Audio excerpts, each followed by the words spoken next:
ADRA Brésil apporte une réponse humanitaire pleine d'espoir suite aux inondations catastrophiques au Rio Grande do Sul.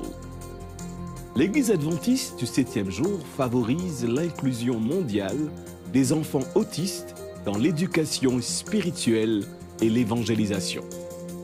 Nuevo Tiempo TV conduit toute une famille au baptême au Chili. Les jeunes asiatiques s'unissent dans la foi et la fraternité au premier Camporé des explorateurs en Malaisie qui rassemble des milliers de participants. Les initiatives innovantes de l'Église adventiste du 7e jour transforment des vies dans l'Europe sécularisée. Des histoires inspirantes et bien d'autres, maintenant sur ANN.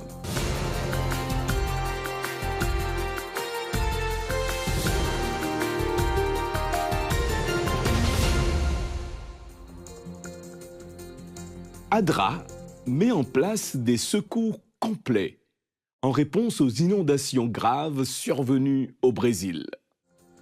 Des inondations graves, qui ont commencé en avril, ont affecté environ 2,3 millions de personnes, déplaçant des centaines de milliers au Rio Grande do Sul. Le 2 mai, la région a officiellement déclaré l'état d'urgence, alors que la catastrophe a fait 151 morts, avec plus de 100 personnes toujours disparues. ADRA a immédiatement réagi et a déployé une équipe d'évaluation des besoins. Elle travaille en étroite collaboration avec les autorités locales, les bénévoles de l'Église et les partenaires pour gérer les opérations d'urgence et les abris. Les principales mesures d'aide comprennent la distribution de nourriture, d'eau, de kits d'hygiène, de vêtements et de bons d'achat. Le camion de solidarité de l'agence a été crucial. Il fournit des services de blanchisserie, des repas et de l'eau potable, grâce à l'implication de plus de 200 bénévoles. À ce jour, ADRA a distribué plus de 14 000 kilos de linge propre, 8 600 repas cuisinés, 4 000 litres d'eau et des milliers de kits d'hygiène, de vêtements et de matelas. L'organisation propose également des soins psychosociaux et s'est associée à l'UNICEF pour établir des espaces sûrs pour les enfants. ADRA Brésil continue de planifier la reconstruction à long terme pour aider les communautés à se reconstruire. L'Église adventiste du 7e jour dans le sud-est du Brésil a lancé le livre « Autisme dans l'Église ». L'importance du partenariat entre les enseignants et les parents dans l'inclusion des enfants et des adolescents lors des réunions d'administrateurs. Produit par Jacqueline Calbert-Mater, Suzette Agua, Edna Correa et Aline Venancio, la publication propose des stratégies pratiques pour inclure les enfants autistes dans l'école du sabbat. Suzette Agua, la directrice du ministère des Enfants de la région, parle des débuts de cet ouvrage. Nous avons partagé le premier projet avec quelques personnes pour obtenir des retours.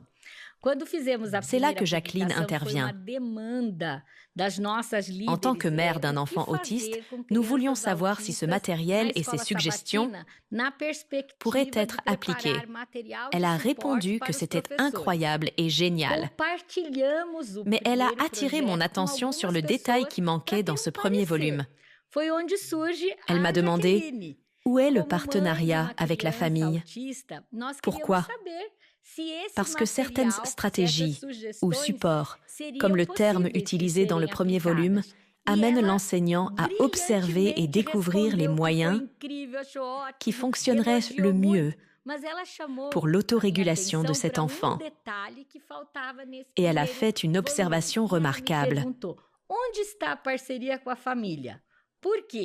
Elle m'a dit que parfois, il faudrait 3 à 6 mois à l'enseignant pour observer cet enfant et savoir ce qui fonctionnait le mieux pour l'autorégulation. Et en parlant au père de l'enfant, nous aurions ces réponses beaucoup plus rapidement. Elle m'a parlé de l'importance du partenariat entre la famille et l'Église. Et j'ai été enchantée par cette idée. Et c'est en écoutant ces histoires de vie, ces tentatives et toutes les suggestions de 10 ans d'expérience que j'ai trouvé ça si brillant que je me suis dit que ça doit être partagé. Et puis est venu le deuxième volume. Le but de ce travail est d'inspirer d'autres mères à ne pas abandonner. Avec la bénédiction de Dieu et toute une communauté ecclésiale prête à vous soutenir, votre enfant pourra également venir à l'église pour participer au culte et avoir son cœur rempli de Jésus. Ce livre, Ayane, est le fruit de cette première publication. Lorsque nous l'avons réalisé, il s'agissait d'une demande de nos responsables. Que faire avec les enfants autistes à l'école du sabbat dans la perspective de préparer du matériel pour les enseignants? Nous nous dirigeons vers la Californie aux États-Unis. La 39e journée annuelle des enfants, présentée par Farmer Boys, une chaîne de restaurants, a transformé le super terrain de Drayson Center de l'Université de Loma Linda en un événement ludique et éducatif. Des centaines d'enfants et leurs familles ont apprécié la célébration. L'événement proposait des activités interactives et des performances. Les moments forts comprenaient une clinique pour les ours en peluche, où les enfants apprenaient les examens médicaux sur leurs animaux en peluche, et des ateliers pratiques comme le moulage des doigts. La session Pets Aiding Wellness a mis en lumière les bienfaits thérapeutiques des animaux de thérapie, tandis que l'exposition sur les animaux venimeux du Dr Bill Hayes offrait un regard intrigant sur la nature. Le programme visait à éduquer et à autonomiser les enfants en leur permettant de se familiariser avec les environnements médicaux et les professionnels de santé. Maintenant, dirigeons-nous vers Dantai, en Malaisie, où des milliers de jeunes de toute l'Asie se sont réunis pour le premier Camporé des explorateurs. Un événement qui a réaffirmé l'unité et les valeurs chrétiennes parmi les jeunes.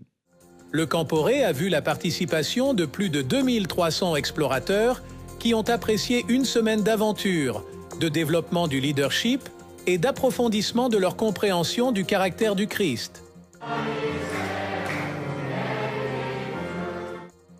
Au milieu des paysages préservés et riches de la région de Dantai, dans la ville de Kota Belud, dans l'état de Sabah, des jeunes de toute l'Asie ont profité de moments palpitants de célébration et d'engagement dans un magnifique décor côtier. Organisé par l'Église adventiste du 7e jour en Malaisie, sous la direction du département de la jeunesse, cet événement historique a réuni une délégation internationale de pays comme les Philippines, le Bangladesh, l'Inde, Singapour, la Thaïlande, la Malaisie péninsulaire, Sarawak et Sabah. La région de Sabah, avec plus de 1700 campeurs, a démontré son engagement envers les explorateurs. Les responsables et les chefs guides, ainsi que des représentants du gouvernement local, ont honoré l'événement en servant de mentors pour les jeunes. Ils ont regardé avec enthousiasme l'aventure se dérouler, en mettant en avant un esprit de leadership au service, en développant des compétences et une compréhension spirituelle, et en façonnant la vie de nombreux jeunes serviteurs de Dieu. Le pasteur Ron Genebago, directeur des ministères de la jeunesse pour la région du sud de l'Asie et du Pacifique de l'Église adventiste du 7e jour, et sa femme, la chef guide Geneva Genebago, ont délivré un message inspirant. Ils ont encouragé les explorateurs à reproduire les qualités exemplaires de Caleb, dont le dévouement était infaillible envers Dieu, la fidélité inébranlable et la résilience remarquable. Mes jeunes bien-aimés, j'aime partager ce que je partage toujours avec mes enfants. Vous n'êtes pas définis par les vêtements ni par les chaussures. Pendant l'événement, des prix de reconnaissance et des badges ont été présentés. Le prix de l'argile plastique et le badge sur la pandémie ont été mis en évidence. Ils reconnaissent des compétences créatives telles que la sculpture et des actes de gentillesse pendant la période de confinement mondial. L'événement a également été marqué par une cérémonie de baptême sur la plage à Dantai, où 23 individus ont célébré leur engagement envers la foi en Jésus-Christ. De plus, 123 chefs guides en formation ont été officiellement investis symbolisant leur implication dans le service et le leadership. Les dirigeants ont également reconnu des individus remarquables, totalisant 221 participants mis à l'honneur. Après une semaine intense d'activités ludiques et de moments spirituels, les participants sont rentrés avec le cœur plein d'inspiration, prêts à utiliser les leçons apprises pour le leadership et pour faire avancer l'œuvre du Seigneur. L'événement a réaffirmé l'unité des jeunes à travers l'Asie. Quel événement incroyable! Nous sommes ravis de voir autant de jeunes se réunir pour grandir et se développer ensemble. Dans la Norvège et la Croatie, de la Suède au Groenland, ANN présente une série d'histoires passionnantes sur la manière dont l'Église adventiste du 7e jour dans la région transeuropéenne entre en contact avec les gens et impacte des vies. Nous verrons des jeunes passionnés, des dirigeants engagés et des communautés unies, tous travaillant ensemble pour diffuser le message d'espoir. Dans ce premier rapport, nous nous dirigeons vers le nord de l'Europe, où la lumière de la foi brille à travers les actions communautaires. Au milieu d'une société laïque, le magasin Happy Hand en Norvège se distingue par un exemple d'amour chrétien en action. Bienvenue dans le rapport de la division transeuropéenne. Il présente comment nous avons œuvré pour aimer, grandir et répandre l'Évangile.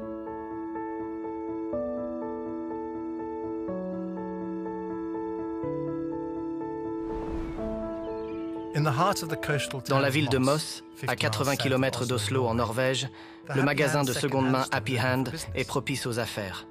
Mais au-delà des bénéfices qu'il génère, 5 000 $ sont donnés chaque mois à des œuvres de charité. C'est là que l'Église rencontre la communauté. Pia Nielsen explique pourquoi c'est important. En tant qu'Église, il est important de prendre soin des personnes de notre propre communauté et de celles qui n'ont pas toutes les ressources que nous avons en Norvège. C'est pourquoi nous vendons des choses pour donner l'argent à ceux qui en ont besoin. Et aussi, je pense qu'il est important que nous amenions l'Église adventiste en ville pour que les gens la connaissent. Beaucoup de gens à Moss ne connaissaient pas les adventistes avant Happy Hands.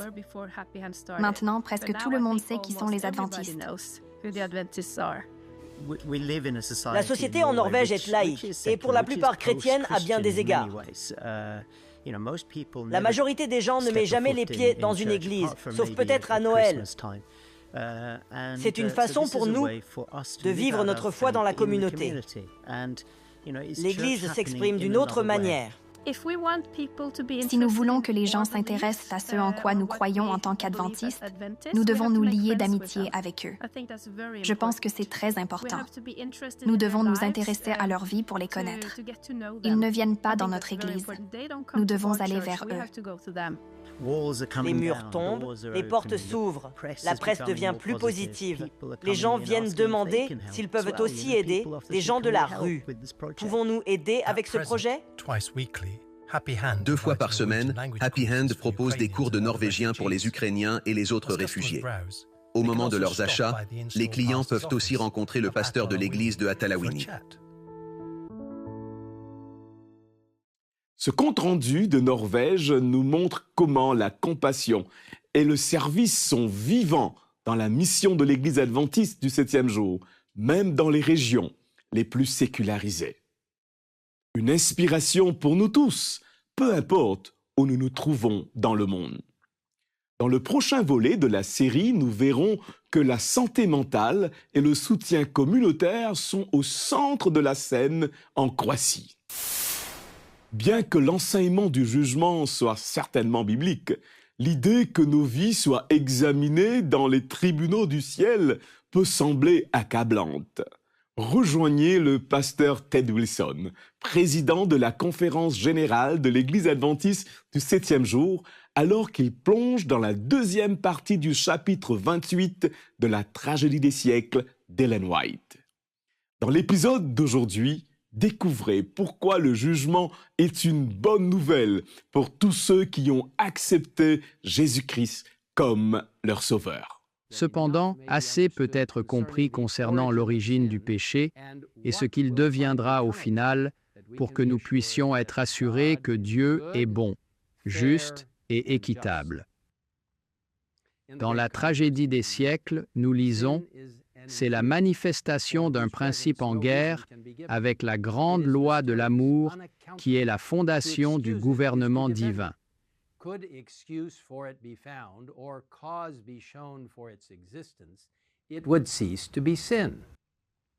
La Bible est très claire sur la définition du péché. Nous lisons dans 1 Jean 3, 4, « Le péché est la transgression de la loi.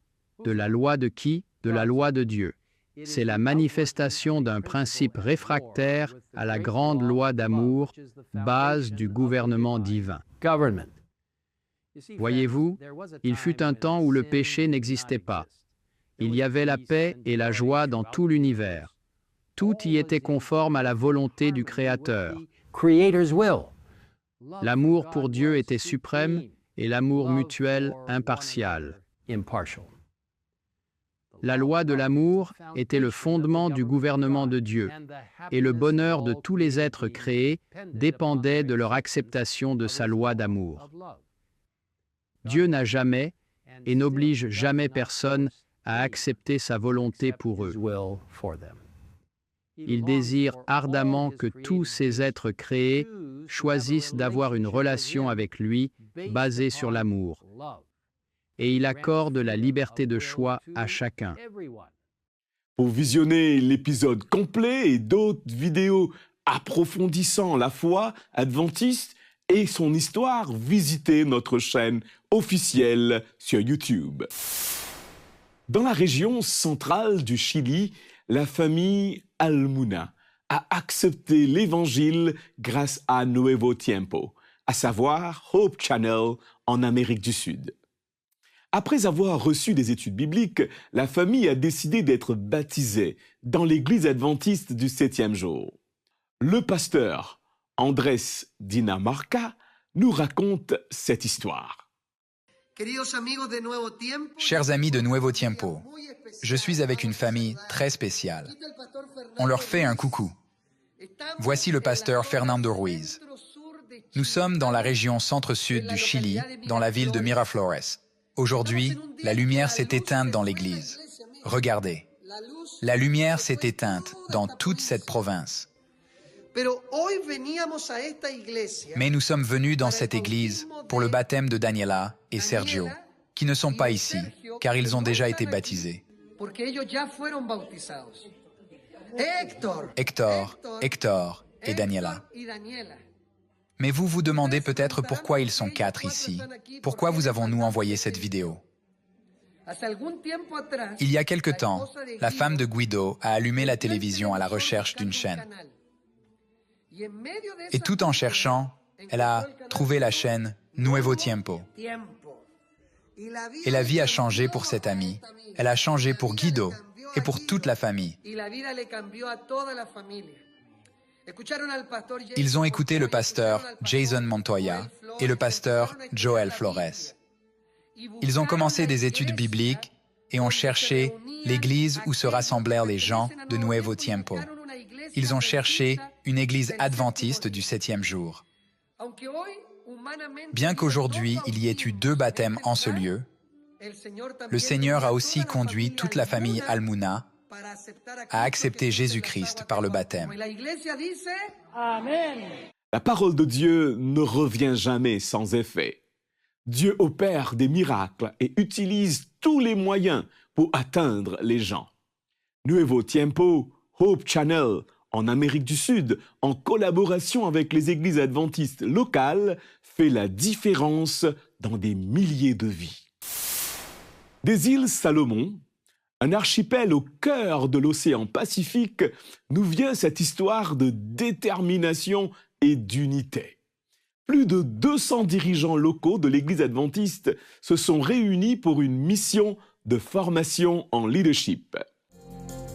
Naviguant dans des eaux difficiles, les responsables de l'Église ont surmonté les obstacles pour atteindre l'île reculée de la Nouvelle-Géorgie et participer à la formation en autonomisation du leadership promue par la Mission des îles Salomon, une organisation adventiste du 7e jour. L'événement a été une collaboration fructueuse entre la campagne 10,000 Toes, qui vise à lutter contre le diabète et d'autres maladies chroniques, et ADRA Autriche.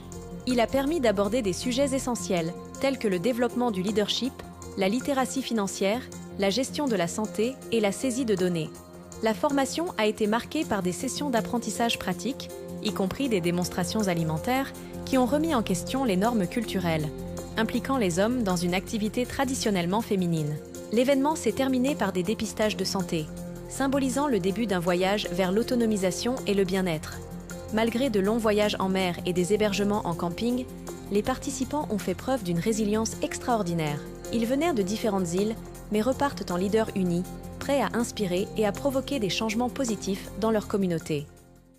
Ces dirigeants des îles Salomon rentrent chez eux avec de nouvelles compétences et un esprit renouvelé pour diriger et grandir en servant. Rencontrer Chupikai, une mère résiliente du Zimbabwe. Luttant pour joindre les deux bouts, elle dépendait de l'agriculture de subsistance et pouvait à peine nourrir sa famille et payer les frais de scolarité de ses enfants. Avec le soutien d'ADRA, la vie de Chupikai a été transformée. Maintenant, elle partage activement ses connaissances avec sa communauté.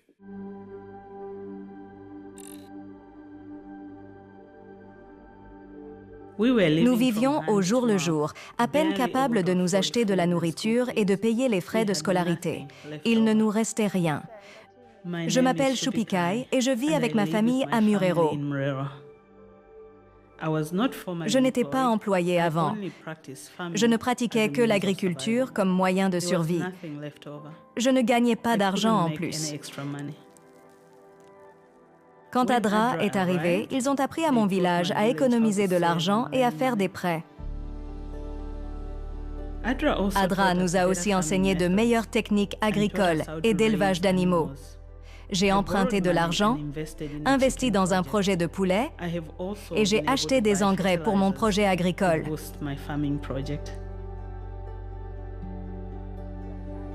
Maintenant, j'apprends aux autres à utiliser le système interne d'épargne et de prêts. C'est une partie de mon travail.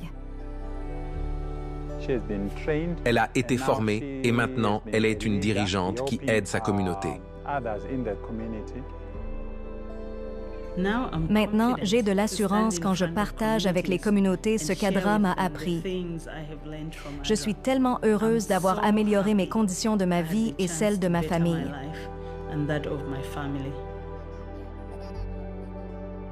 Si ADRA n'était pas venu, nous ne serions pas là où nous en sommes aujourd'hui. Nous serions tellement en retard dans notre progression. ADRA a aidé à façonner notre vision. Et maintenant, nous savons où nous allons dans la vie. Merci. Au cœur de la Géorgie, le pasteur Grigol et sa petite congrégation à Batumi ont un impact significatif. Étant l'un des deux seuls pasteurs adventistes du 7e jour du pays, le pasteur Grigol doit relever de nombreux défis. Malgré des ressources limitées, la communauté adventiste de Batumi s'engage à aider les réfugiés ukrainiens à travers des cours d'anglais et de géorgien afin de favoriser un sentiment de communauté et apporter du soutien.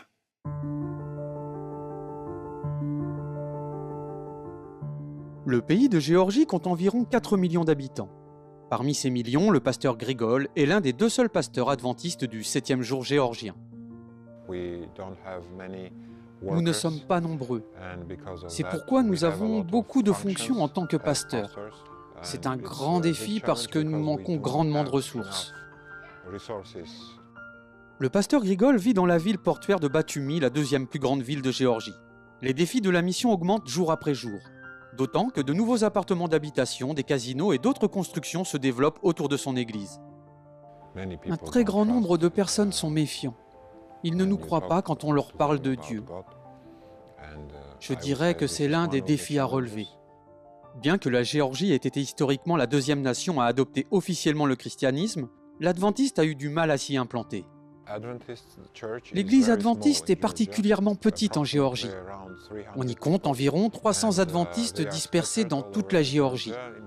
À Batumi, nous avons une église composée d'environ 40 membres. Malgré leur petit nombre, les membres de l'église de Batumi ont la mission à cœur. Alors, ils ont trouvé des moyens pratiques pour suivre la méthode de la mission du Christ. Lorsque nous créons des liens d'amitié avec les uns et les autres, notamment à l'occasion de divers projets sociaux et humanitaires pour les personnes dans le besoin, et lorsqu'ils se rapprochent de nous et commencent à communiquer avec nous, alors nous avons plus de confiance de leur part. Récemment, l'afflux de réfugiés ukrainiens en Géorgie a suscité les plus grands besoins. Les adventistes de Batumi accueillent les réfugiés dans leur église pour divers cours et programmes. Aujourd'hui, ils donnent des cours d'anglais. Ces cours sont un excellent moyen pour les Ukrainiens de se réunir pour apprendre et se rencontrer. Ces rencontres leur ont permis de développer une communauté loin de chez eux, en Ukraine. Ainsi, ils se sentent soutenus et pris en charge. L'Église propose également des cours d'apprentissage de la langue géorgienne. L'apprentissage du géorgien les aide à trouver plus facilement du travail, à s'intégrer et à se sentir plus à l'aise. Grâce à ces projets, nous devenons amis avec eux et parfois ils posent des questions sur notre Église, sur nos croyances, et nous pouvons alors partager notre foi. Nous pensons que ces projets exerceront une influence et que certains d'entre eux commenceront peut-être à fréquenter notre Église. Le pasteur Grigol et les membres de l'église de Batumi ont prié pour obtenir des fonds afin de construire un centre d'influence urbain, qui leur permettrait d'offrir davantage de programmes à ceux qui les entourent. Actuellement, l'église s'avère être trop petite. Parfois, nous rencontrons des difficultés, parce que nous n'avons pas de salle ou de lieu permettant d'organiser différents types d'événements et de réunions. Par exemple, en ce qui concerne le cours d'anglais, nous devons utiliser le hall où habituellement nous organisons nos services. Je dirais que c'est notre plus grand besoin. Ce trimestre, une partie de votre offrande du 13e sabbat aidera à construire un centre d'influence urbain à Batumi en Géorgie. Cela améliorera les efforts de sensibilisation ici. C'est un grand honneur et une grande joie de voir que de nombreuses personnes se soucient de la mission dans notre pays et souhaitent la soutenir.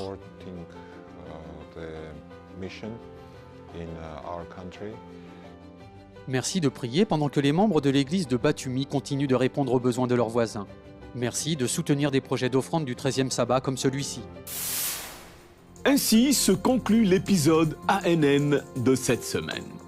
Saviez-vous que l'Église adventiste a une chaîne YouTube où vous pouvez regarder des vidéos étonnantes?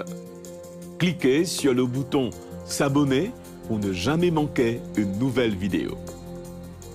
Avant de nous quitter, nous vous laissons avec une bonne nouvelle tirée d'Apocalypse, le chapitre 4 au verset 11. Il est dit: « Tu es digne, notre Seigneur et notre Dieu, de recevoir la gloire et l'honneur et la puissance, car tu as créé toutes choses, et c'est par ta volonté qu'elles existent et qu'elles ont été créées. » N'oubliez pas que vous pouvez toujours visiter adventiste.news/fr pour des nouvelles quotidiennes et des vidéos. Nous vous disons à la semaine prochaine pour plus de nouvelles de foi, d'amour et d'espoir. Que Dieu vous bénisse.